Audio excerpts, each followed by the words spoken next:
I'm Sticks the Badger. We'll learn about this, that, these, and those. This, that, these and those are demonstratives to point to people and things. Let's do the relation this and that are singular. These and those are plural.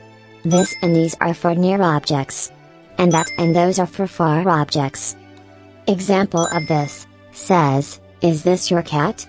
You can say a question as well.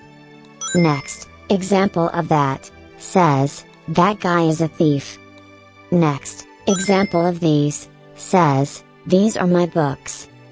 And finally, example of those, says, I've been missing those days. I'll give you a simple exercise to fill in the blanks, using suitable words, this, that, these, and those. First sentence, something, is my new nephew. What's the word? The answer is, this, as it says, this is my new nephew. Second sentence, we'll have, something, moments to remember. Can you guess the word? The answer is these, as it says, we'll have these moments to remember.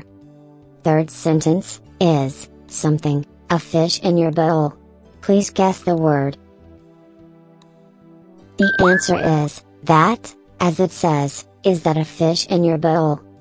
And fourth sentence, pray for, something, who hurt you. Can you guess the word? The answer is, those, as it says, pray for those who hurt you. It's very easy to find the word like this. Like, comment, and subscribe now.